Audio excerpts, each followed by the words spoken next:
Hello， 大家好，我係 Bonnie 啊。有冇掛住呢杯奶茶呢？冇錯，今日就想同大家示範泰式奶茶。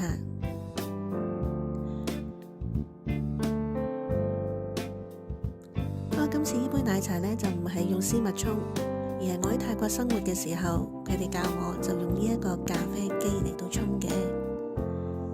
材料方面，當然有泰式嘅奶茶葉啦，同埋有煉奶同花奶。喺開始之前，記得俾個讚同埋訂閱我嘅頻道，俾啲支持我，等我可以繼續拍多啲片俾大家睇啊！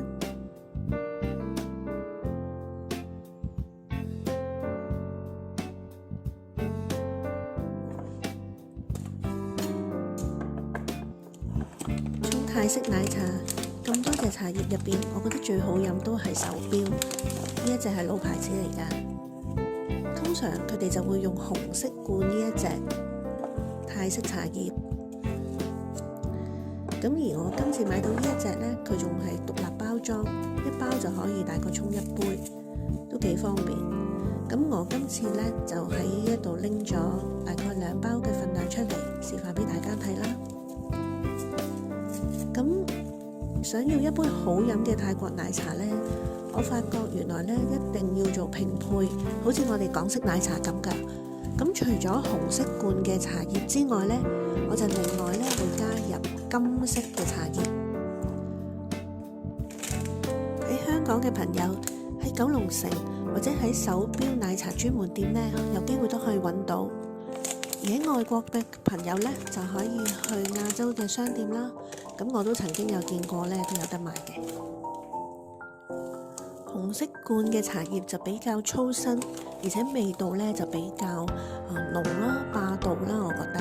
咁而金色咧就相對比較幼身啦，而且好明顯你會見到啲茶葉咧係比較優質啲，而且入口咧我覺得係比較幼滑。咁所以兩樣茶葉咧，將佢用1:1嘅比例嚟到去混合埋一齊，我覺得沖出嚟嘅奶茶咧係最好飲嘅。做拼配嘅時候，我通常用埋同一支量羹，咁就唔使用個磅嚟到稱啦。咁溝好之後呢，就將佢哋 mix 埋一齊啦。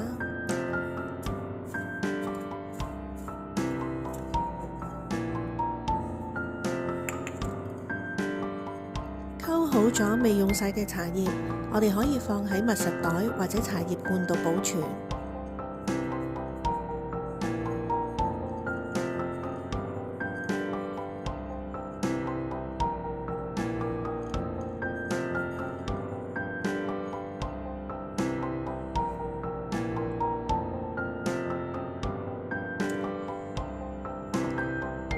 着咗綠色燈，即係啲水夠熱。咁我首先呢，就會洗一洗部機，將佢開咗啲熱水沖一沖佢先。順便我都可以做埋暖杯呢個動作。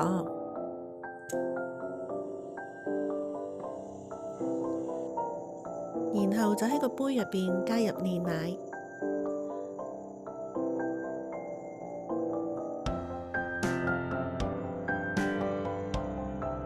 份量多少就按自己嘅喜好，多甜少甜就喺呢一度控制㗎啦。至於係咪一定要用煉奶呢？我發覺煉奶先至能夠咧將泰國奶茶嗰種顏色咧襯托到出嚟。試過用其他奶沖，顏色都係爭少少，所以都係要用返煉奶啦。跟住就好似平時沖咖啡咁，將啲茶葉擺喺個咖啡格嗰度。因為我已經唔見咗嗰個 temper， 咁所以呢，就用手慢慢咧將佢壓實啦。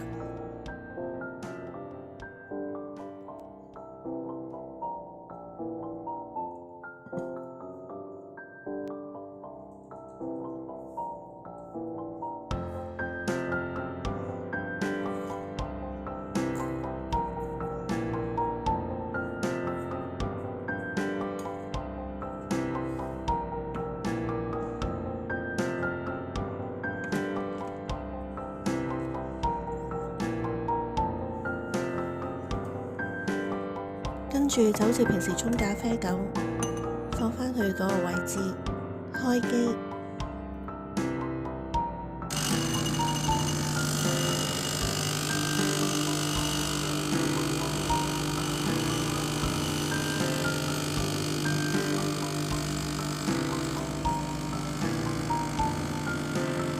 啲顏色好靚啊！唔使1分鐘，咁就沖好杯泰式奶茶。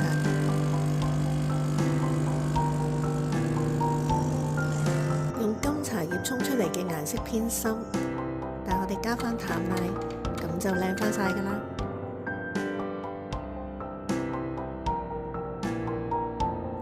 希望你哋都鍾意我今日嘅分享啦！